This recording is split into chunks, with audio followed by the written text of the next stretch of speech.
The show is a proud member of the Retirement Podcast Network. Knowledge is proud that he has learned so much. Wisdom is humble that he knows not more. William Coper.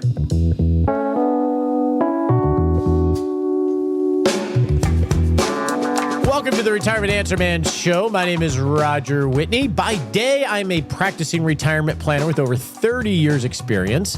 This podcast is my lab where I noodle on how to not just survive retirement, but how to have the confidence to rock retirement. I've learned so much from you on this journey, and hopefully that you're learning from me as well. Today on the show, we are going to finish our series on FIRE, Financially Independent Retire Early movement with Keven Sebesta. He's been a great guide, where we're going to talk about what you and I can learn if we're not to the retire early stage. Maybe we're beyond that, what we can learn from that movement to incorporate in our lives to, well, rock life. In addition to that, we're going to answer some of your questions and have a rock life segment. Now, before we get started, Nicole Rockstar Mills has assigned me another task. She is very in control of things. She runs a lot of what goes on around here, including me in some ways. So she has asked me very kindly to remind you that we have a survey. We're doing, I guess this is the 10th survey because this is the 10th year. I don't know how many surveys we've done, where we ask you what you want, what you're thinking about, what you're excited about, what you're worried about, what you want more of on the show, what you want less of on the show, because this show is about you and I noodling on rocking retirement, not just in the financial sense, although that's extremely important, but in the non-financial as well. So I am asking you, if you are a member of our 6-Shot Saturday email, please click the link and take the survey so we can incorporate your feedback into the show. If you are not receiving our 6-Shot Saturday email, it's even better than the show. It's a summary of the show, but it gives you links to some of the resources that we mentioned. So it's very handy. Just comes out once a week. You can go to 6shotsaturday.com to sign up, and then you can help improve the show. With that, let's get with Keven and talk about what we can learn from the FIRE movement. All right, here we are to finalize this series on FIRE, Financial Independence, Retire Early, with Keven Sebesta, our guide, a FIRE-er. You're a FIRE-er? Is that what we would call you? No, I'm fired with a D. You're fired. I love it. I love it. Since like 42, if I got the year right. We're going to round. Yeah, I'm fine. No, details are not important here. When I'm in session, it's for entertainment purposes only. None of this education stuff. Definitely no advice. Always. Well, there's a lot of wisdom there for sure. So we've explored what FIRE is, the benefits of the movement, some of the challenges we talked about last year. And I want to round this out with what everyone can learn from this FIRE movement, especially those that are thinking of retirement in a traditional sense. Friends told me that the goal is to rock retirement, not have a rocky retirement. And thanks, TJ, for that idea. I like it. And ultimately, the goal in this case is to rock life, not wait to really have a great life in retirement. I do not like the phrase, when I retire, I will. I want that starting now. Yes, we were talking about that prior to getting started, and that is a phrase that we really need to catch ourselves when we say. I'm struggling with that a little bit right now, Keven, because we're back to the decision on building the Colorado house. And my wife is like, well, maybe we should wait 2 or 3 years. But if I assume I'm going to live 30 years, waiting 3 years is 10% of my life.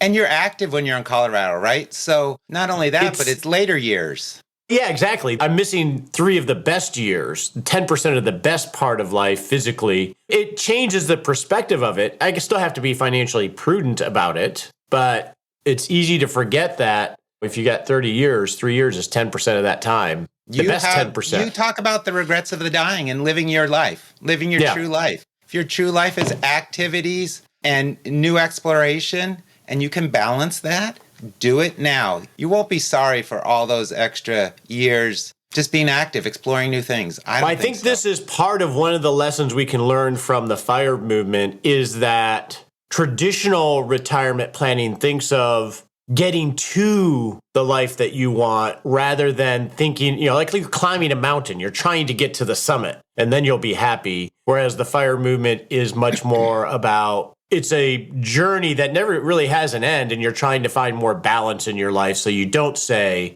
at some point in the future. We talked a little bit about that, about what are your passions? What are your interests? What do you love to do? There's a movie called Playing with Fire, and the best part of it for me was the exercise where they separately wrote down their 10 favorite things to do in a day. Do you like to go for a walk? Do you like to cook? Do you like to dance? Do you like to build something, help others, learn? And they prioritize those. I think people should do those now in their lives rather than waiting till retirement to do those activities. And I say, why don't you do those activities on Tuesday night? Dance on Tuesday night. Build something on Thursday. It's not worth waiting. And in the club, we see people there 2 years away from retirement, and now some 4 or 5 years. That's a lot of life to wait for those core things that you love to do, the things that drive you, that give you passion and purpose, or maybe just experiment, dabble, and have an interest. Here's, I think, a good example of that, Kevin. I like to walk, whether it's on a trail or somewhere else. And Michael Easter, who's going to be on the show next month,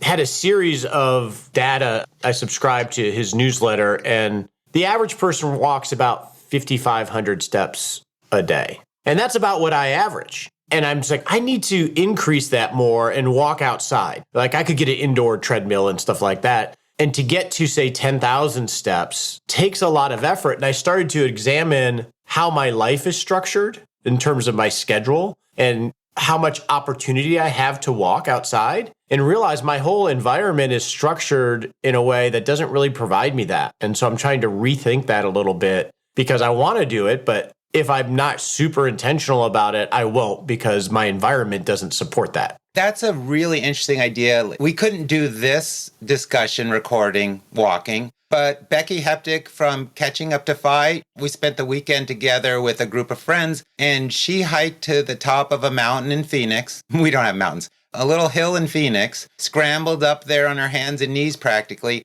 and at the top realized she should do her weekly minute or whatever she does where she shares. So she did recording at the top. So she incorporated her active life and realized she could share the experience and thoughts with others. So you have to intentionally think about combining these pieces of life together, not to optimize, because I know you don't like that word, but improve. I don't dislike that word. I just like it in its proper place. Improve and add together the experiences of life instead of one thing at a time, just walking on a treadmill. Yeah, and so I think that's one thing we can learn is just that intentionality of not delaying things that really feed you. And people in FIRE community do that. People in the FIRE community do slow travel so they can experience a new place and a new culture and build a community with friends in that location or travel to other 5 friends who are in a different location. And the financial independence piece of FI gives you the freedom to try and do some of those things. And in this case, we just talked about community and letting others help build your base stronger, I think. Let's talk about community as one of the things that we can incorporate more. And again, I'll just use myself as an example. I work out of a house. I'm not in a corporate environment. You have a built-in, quote unquote, community within a corporate environment, but community is something that needs some intentionality around it. And I think it seems like the FIRE community does that really well. You know, when you say that, the corporate community, I think my 5 friends are way cooler than my work corporate friends that I was stuck at a career with. And so why do we base our friendships off of the people who just happen to be in the same building with us or get the same letterhead on the paycheck? I don't have letterhead. The same signee. Why don't we build community around interests, passions we have? I think it's the same reason that you build friends from school is that you just naturally have interactions, right? And to build friends and community more intentionally requires effort, right? Like with myself and Shauna, we just don't randomly have the interactions with people. And we have to create those and find places where we can have those interactions. You're right. No more lazy friendships. That is probably the essence of it, isn't it? It's not lazy as, hey, buddy. Hi, Sherlock. Yeah, he's my buddy. He's not a lazy it was video. friendship. There we go. And people with dogs live longer. There we go. I don't know if that's a true fact. Dr. Bobby, you can look that up and research that because he'll find the evidence. No health information, entertainment purposes only. I use a word I try to collect really cool people, which sounds weird. Collect is not really probably the best term to use. But when I find people that I think are very interesting, I try to nurture a connection with them in terms of having friendship at whatever level makes sense. I think we need to think of it with that eye. And I think the fire community does that because they're all outside the workforce. But many times, if we're in a full-time career, we just can't or don't. Well, you might not have a binding source of interest. People get that from faith and those communities. People get friendships from other parents in the community of activities. But on the money side, no one sits around in the lobby of the bank to make friends, I guess. Yeah, it's hard to have those conversations. So what's another thing that community you think fire does well, not just on the relationship part, but in terms of creating a rich life that we can learn from? Well, I think about the events that I attend, Economy Conference in Cincinnati, the Camp Fies. You get together a group of people who really expand your vision, what your life can be, whether it's financial planning. And we were sitting around the table with my slacker friends. We call our slackers, we're overachiever slackers. And I said, when do we get to start talking about death and taxes? And we all laugh, and we kind of did. And we talk about, of course, Roth conversions, but we talk more about travels and our past lives and our histories. And even though I'm in the Roth Retirement Club, the Roth Retirement Club has over 1,000 members. There's 1,300 members now. And we have a clubhouse online in a private space. We have online meetups, and we have in-person gatherings.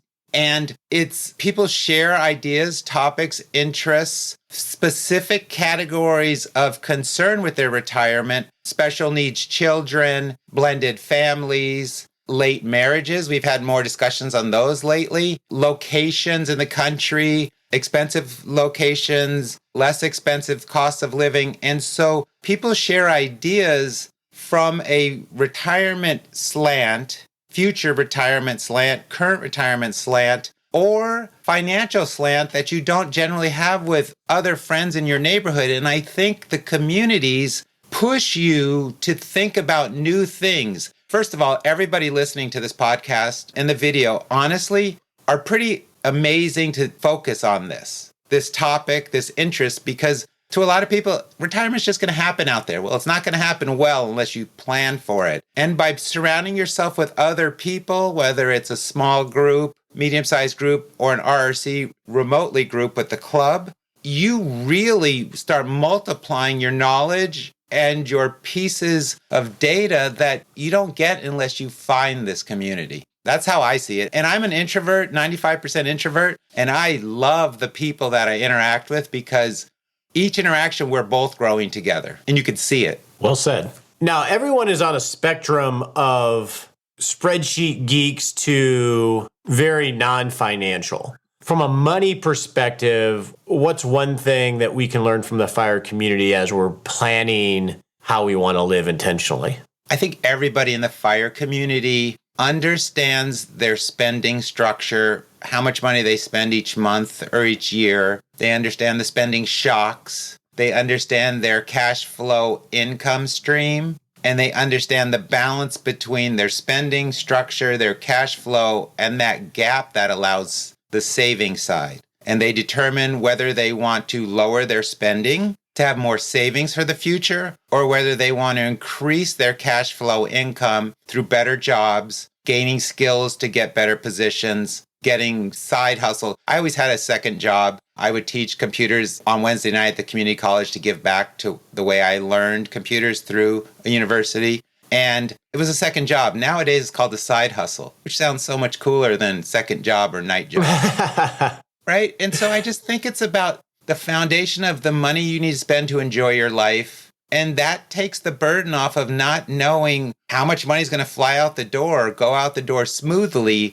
in the future because you have a structure. And retirement's a big piece of that. It's not, oh, take 80% of your income. That's how much retirement's going to cost. That doesn't make any sense. We spend more in retirement right now in our go-go mojo years because we're intentional of using some of that extra money while we're younger, like you could in Colorado, versus having it in the bank when we're 82 years old. That's the plan, and we're watching it. And so what I heard there, Kevin, was that there is, in the FIRE movement, they have to have a structure for how cash flow works that they can iterate off of earlier than most, right? Because we have a paycheck from a traditional job and we just live off of what we make after savings. And we don't have to think about it nearly as much as, at least as early. And then in retirement, it's this whole big shift. The other thing I heard was really having an understanding of what we call that base great life costs, knowing what the minimum level of a good life is going to cost year by year so you can make those discretionary decisions. Yes, exactly. And if you want to put your agile structure into practice, the FI community's living that now. They're adding things and balancing things, maybe subtracting. It's very intentional. I've said that many times. And it's also future driven with events, activities, and base great life is a big deal. Things don't blindside FI people when they're looking ahead. They'll come into scope and into range, but they're just not usually out of the blue.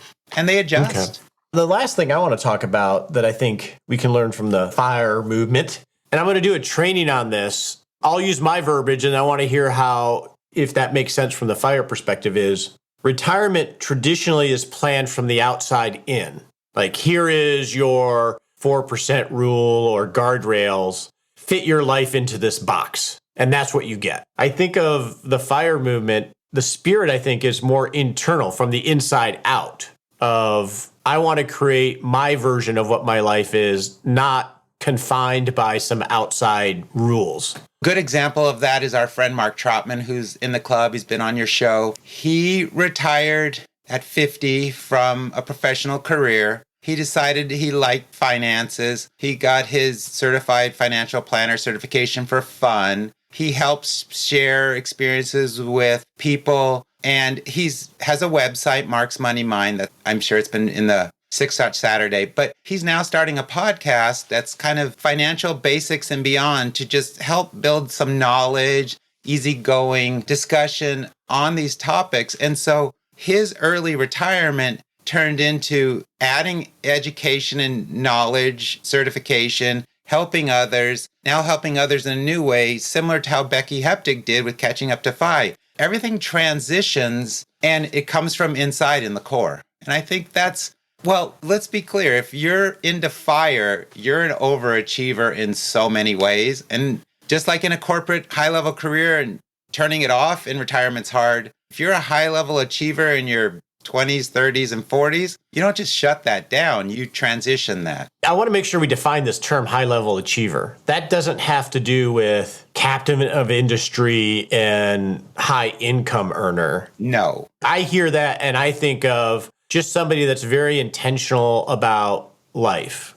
Yes. And themselves. They want to always maybe it's as simple as being curious. There's lots of articles that talk about curiosity builds someone to the next level and the next step and the next step. You talked about hiking or climbing a mountain. That's curiosity. Whether it's the trail or the top or the end, that's a big part of life. You can have that through family, spending time with children, grandchildren, spending more intentional time with them, helping them be curious, helping them grow, helping them have experiences. There's so many overlaps with the FIRE community and the retirement community for those who are thinking. They just realize they have the options earlier. One example, as you were talking about Mark and Becky, which are great examples, was, and maybe we'll put a link to this in 6 Shot Saturday. I listened to an interview with Arthur Brooks, who wrote Strength, The Strength, and a number of other books on the Cal Newport show.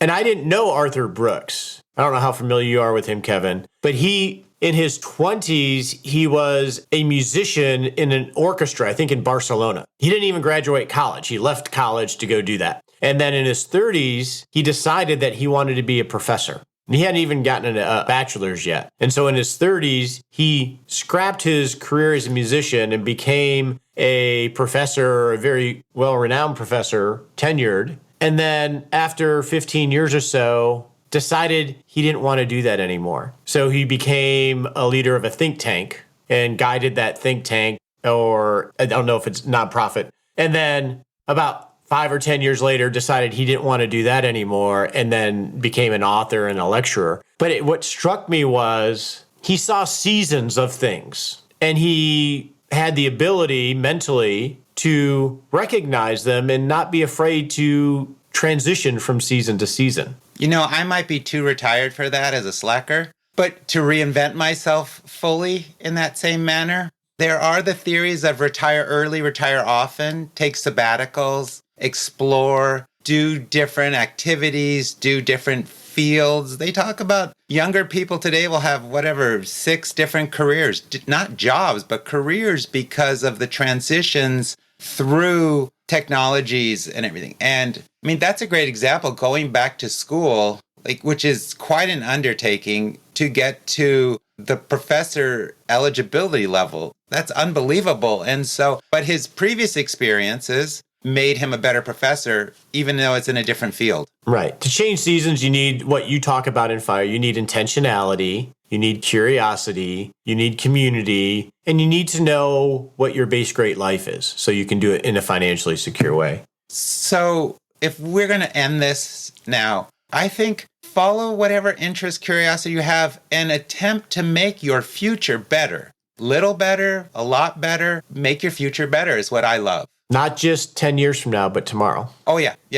Tuesday. Thanks for being a guide, repping the FIRE community this month. I'm sorry to all those people that I'm the mouth doing this, but I believe in it. I believe in enjoying your life with others. Now it's time to get to some of your questions. If you have a question for the show, you can go to askroger.me and submit a written question or an audio question for extra credit. We'll be getting back to some more Q&A next month and into April. See, we're thinking ahead now, so we always get questions that pile up, so I want to get those answered. Our first question is a question insight from Brian related to Roth conversions. We did a Roth conversion themed month last year, and the interest in Roth conversions and the questions and comments related to it, it's been like an avalanche. But Brian has one question, one insight. The question is, what is the payoff/penalty of using part of my IRA to pay taxes on withdrawals instead of using after-tax money? So when you do a Roth conversion, that's essentially a withdrawal from an IRA. That's considered taxable income that you have to pay taxes on. And then the conversion structure allows you to move that amount directly into a Roth IRA. Well, what happens from a tax perspective is you're going to have taxable income on whatever amount you take from the traditional IRA to move to the Roth. Traditionally, that is the taxes paid with after-tax assets, either from your savings account or your income. And Brian wants to know, well, what's the impact if I decide to use part of my withdrawal from my IRA to pay the taxes on that amount and then move the rest of it to an IRA? It's a great question. You can do that. That definitely is an option. Let's use a very simple example. Let's assume that you are going to do a $30,000 Roth conversion and that the tax is $5,000 on that withdrawal.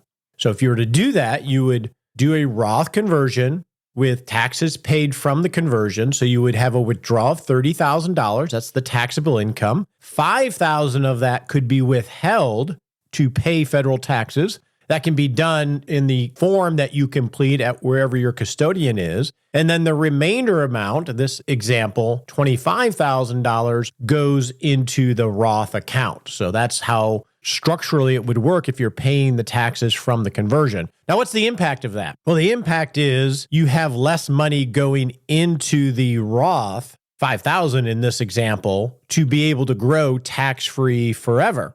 Now, does that make sense? It's not 100% clear, but let's think about this. If you have after-tax assets, let's assume you have $50,000 in an emergency fund, and you're going to do this hypothetical $30,000 conversion. Or even if you have $30,000 in an emergency fund, does it make sense to pay taxes from the Roth conversion, which would have $5,000 less going into the Roth that would have the ability to grow tax-free forever? Or does it make sense to lower your after-tax savings by paying the tax with after-tax dollars and have that extra $5,000 going into the Roth IRA? So we're dealing with $5,000 here in this example. So the question is, do I not have the tax bill so I can keep my $5,000 in after-tax assets, or do I have it go into the Roth?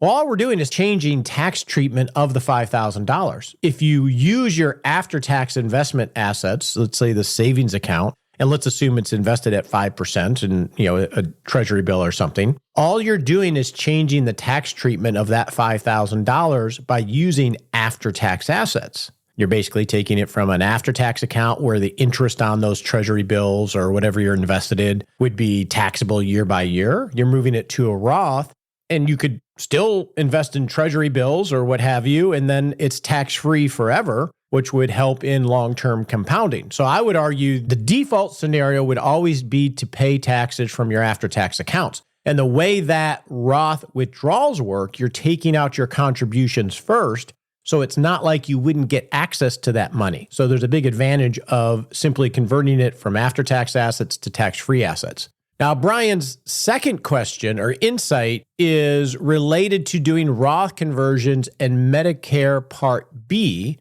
He said, you briefly touched on it. Doesn't Medicare Part B depend on your income? So withdrawals for either a conversion, required minimum distribution could increase your Medicare premium cost. You are correct, Brian, and this is IRMA. This is the IRMA surcharge. So every year, the premium for Part B and Part D, the drug subscription program, if you have elected that, is set by the government. And that's a fixed amount that they set every single year. There is a surcharge, which is called an IRMA surcharge. It's an acronym. I don't have it in front of me. I forget exactly. I don't even want to try to butcher it off the top of my head. That if you make too much, that they will add an extra surcharge to your premium. So as an example, in 2024, if we look at the important numbers worksheet, which we've sent out, but it's a great thing to have, so we'll put that in our 6-Shot Saturday email. It's a good thing to download and save on your computer or print as a reference guide as you're doing planning this year.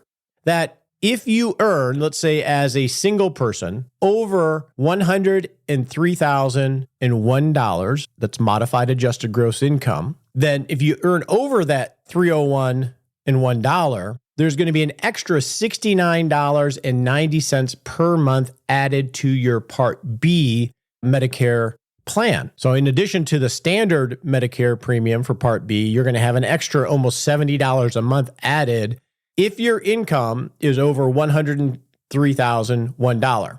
Now, this is where this all gets tricky. When they determine that for 2024, they're looking at your income for 2022. So it always has a 2-year lag. So when they're determining whether you are going to pay an IRMA surcharge, they're going to look at your tax return for 2 years ago, which is essentially your last filed tax return at the beginning of the year. And the surcharges can go up from there depending on what the income is. So, Brian, yes, if you're looking at doing a Roth conversion or you're looking at your required minimum distributions, those transactions add to your taxable income that's included in this modified adjusted gross income, which could increase your premium for Part B or Part D as a result of this surcharge based on income brackets of 2 years ago. So if you did a huge Roth conversion today, as an example, 2 years from now, they would evaluate whether that conversion put you into one of these surcharge tax brackets. And the brackets you'll see on the 2024 important numbers, they go up as your income goes up.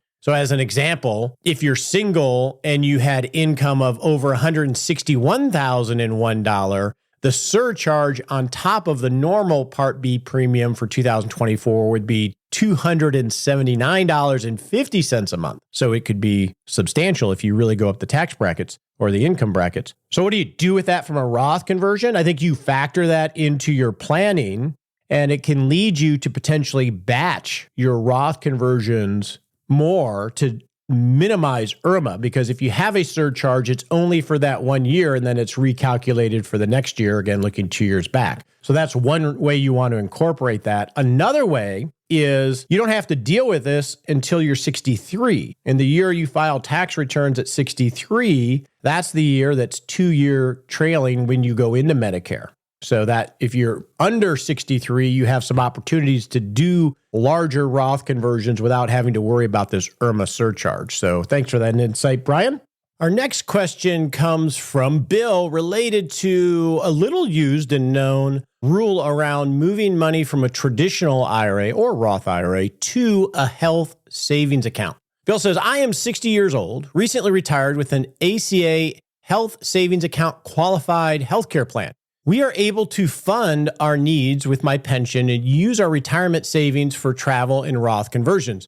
I understand you can roll IRA funds to an HSA only one time, but is there any restriction from simply taking an additional IRA distribution and funding the HSA with those funds? Seems like a way to convert extra IRA funds to a HSA and never pay taxes on the conversion if used for medical expenses down the road. My bride and I love your show and have been listening since 2016. Wow, you're like an OG, Bill. I'm glad that you're still loving the show after all that time. So it's a great question. So what he's referring to is there is a provision that allows you to do a transfer from a traditional or Roth IRA to a health savings account, as long as, one, you're eligible for a health savings account and you pass a test, which means you have to continue to be in a high deductible HSA eligible account for at least 12 months.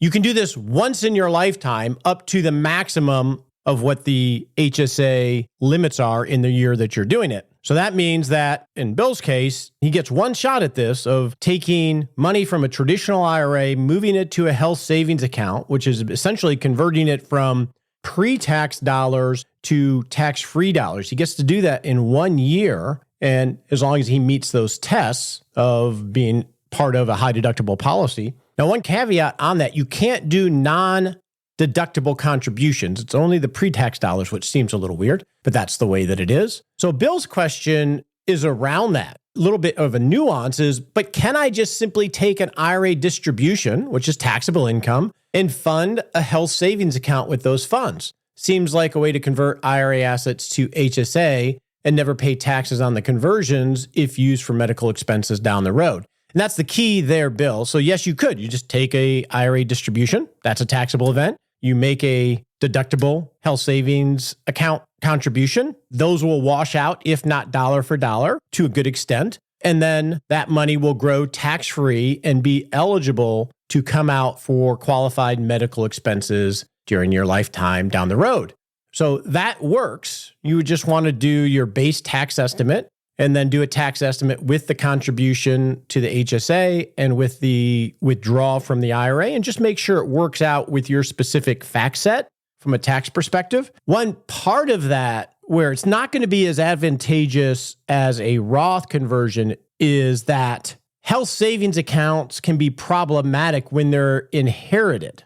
So if your wife, your bride, Bill, inherits it, then this will become her account and she can continue to contribute to it, assuming that she qualifies because she is part of a high deductible savings policy. And so it can continue for your bride. But if it's inherited by a non-spouse, then it's not eligible for the 10-year stretch. What will happen is the account will become a taxable account and the full value is going to become taxable income to that beneficiary. So just understand that rule as well. Joe has a question on refilling the retirement pie cake or retirement allocations. So Joe's question says, hey, Roger, thanks for all the educational information. I am a big fan of the pie cake and no longer focus on target asset allocation percentages now that I'm retired. My liquidity portion of my pie cake or retirement allocation are 1 year of cash, 5 years of brokered CDs, which fund my retirement paycheck. My question is, can you suggest a plan for refilling the pie cake liquidity years that minimize selling equities when the market is down? So by way of background, this is some of Joe's background. I looked at the S&P 500 index history, and I'm thinking about a plan where I only refill the liquidity pie cake years when the S&P 500 is within 7.5% of the prior highest closing. Attached is a spreadsheet with the S&P 500 history and how I arrived at that plan. I would be interested in knowing what you think and whether there's another approach to go about it. My goal is to write specific instructions for my wife to consider if I'm not able to manage this myself. It's a really good question, Joe, of how do you refill this, and can you build essentially an algorithm to do it? And potentially you could, but I think where this can fall apart, Joe, is that whatever your 5-year income and spending estimates are, those are going to change just as much as what the markets are doing. After you get through year 1 of spending down the cash, and then you have that brokered CD coming due, and now you have 4 years, you're going to also reassess what the next 5 years are going to look like. And what I have found in practice is that changes just as much as everything else. Well, we thought we were going to spend this, but we're actually spending this. That car that we planned for this next year, we're actually not going to need for 6 years. Or that car for 6 years that we didn't think we were going to need, we actually need to do that now. Or I just discovered I have these major home repairs on my house. Or it can go on and on with the way things appear.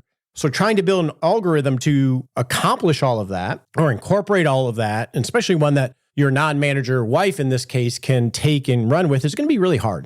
In addition, from a market perspective, I don't follow any hard rules when it comes to refilling the retirement allocations, because you're constantly rebalancing because of other things that come into play other than just simply what the markets are doing. You have normal rebalancing, you have life events coming up, you have excess cash flow coming in that was unexpected. I think it's more important, in my opinion, Joe, is to have structured little conversations where you just simply think through it and you make judgment calls given what is happening right now. So one advantage of having, and there's nothing magical about 5 years, by the way, too. It could be 10 years, it could be 3 years, it could be 2 years, depending on how overfunded or constrained you are. And that's what we try to go through, at least in the class, that informs this as well. So there's nothing magical about 5 years. What I like about 5 years is, one, we need a default. And two, that gives you a lot of liquidity to avoid making withdrawals and drain it down to 4 years if you wanted,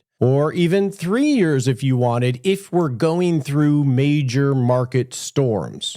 It gives you a lot of flexibility to be patient, but also to make minor adjustments. And in my experience, Joe, is that when we go through major market storms, what ends up happening is that, in my term, the client or you naturally make adjustments to your spending because you're not feeling as optimistic about the world. So what we end up doing is buying lesser cuts of meat, and rather than going to Europe, we go to Fort Worth, Texas. We make spending decisions almost unconsciously because we don't feel as confident and optimistic, which actually extends the floor out. So it's not just simply having to hard reset it every 5 years. All of these things go into managing it. And I think that's the key here, Joe. It's a framework of managing it rather than hard rules of not selling or selling based on where the S&P 500 is. Now, that said, all of us have our own way. There is no one right way.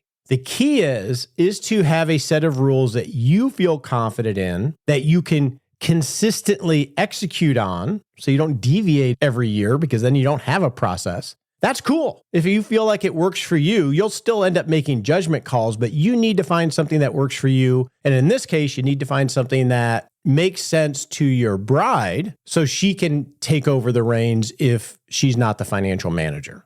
Our next comment is from Jay, and it's a tip to share. He said, I've been a podcast listener for 2 years, consistently picking up 2 or 3 nuggets of good information. Hopefully it's not over the 2 years. Hopefully that's every week, Jay.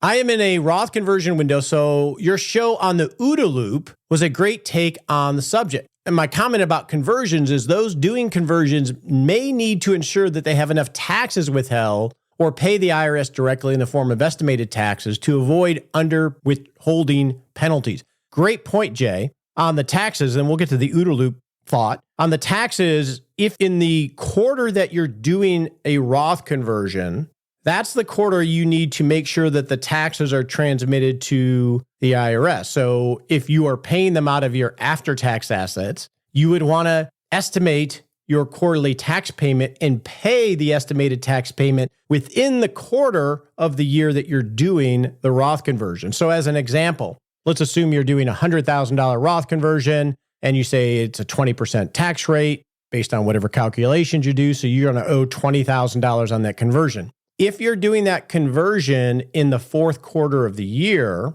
then you're likely going to want to do an estimated tax payment or transmit that money to the IRS by January 15th, the deadline for Q4 estimated tax payments. But if you know for certain you're going to do a $100,000 Roth conversion this year in the last quarter of the year, you don't have to make that estimated tax early. You just do it in the quarter that you're going to be in. Now, in reference to the OODA loop, Jay, what he's referring to is a decision-making framework, which stands for Observe, Orient, Decide, and Act. And it comes from the aviation field, specifically fighter pilots, where if you're in a dogfight with another pilot, you want to observe, orient, and decide and act as quickly as possible and just keep going through that loop. That's why it's a loop. And if, in theory, if you can get inside the other pilot's loop, then you're set up for victory because you're thinking faster and in a more organized way. We use the OODA loop when we're creating decision pods in the Rock Retirement Club of how do we think through a decision.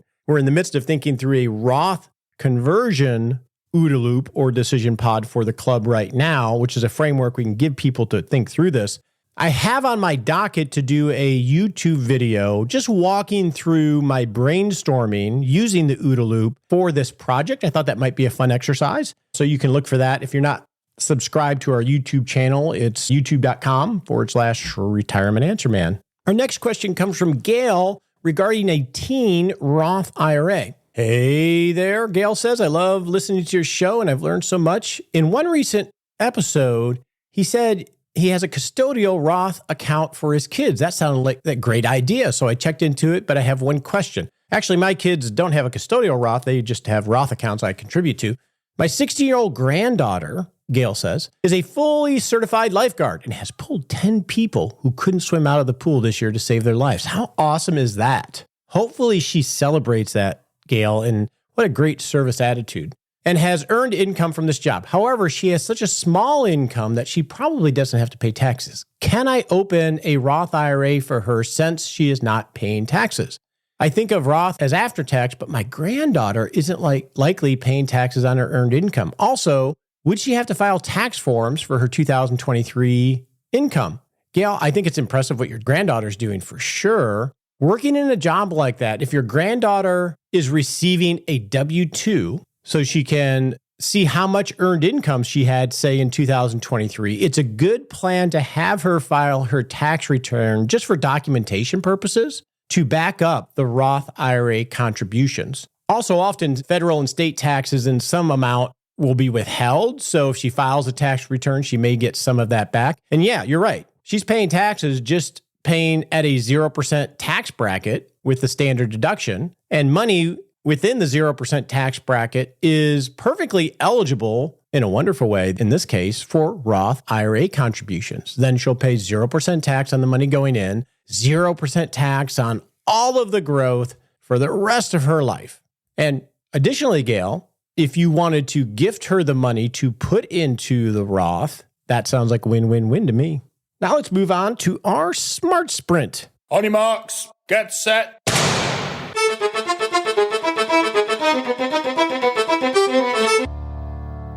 Now it's time to take a little baby step you can take in the next 7 days to not just rock retirement, but rock life. In the next 7 days, I want you to write down one thing you have total conviction that you know. Maybe it's about your withdrawal strategy. Maybe it's about a particular view on a topic, one that you really think you know. And I want you to become curious. I want you to start questioning, holding that belief up for examination, and do some basic brainstorming, perhaps reading with a mindset of curiosity to re-examine it, because that is going to help you either have a stronger conviction on that topic adjust your view on that topic, or maybe help you rethink that topic. Always stay curious. I know lately we haven't been doing as much of the Rock Life segment, mainly because the show is getting long and we're working with these themes. We are committed to focusing not just on rocking retirement financially, but also non-financially. So that is not a trend that's going to continue. I don't even think we had room for it in this episode, even though I might have said we would. We are going to continue to have the Rock Life segments. I'm just working through the rhythm of how to get it all in there, and we may just do them periodically rather than week by week. We'll figure that out as we go because we are all in on you rocking retirement.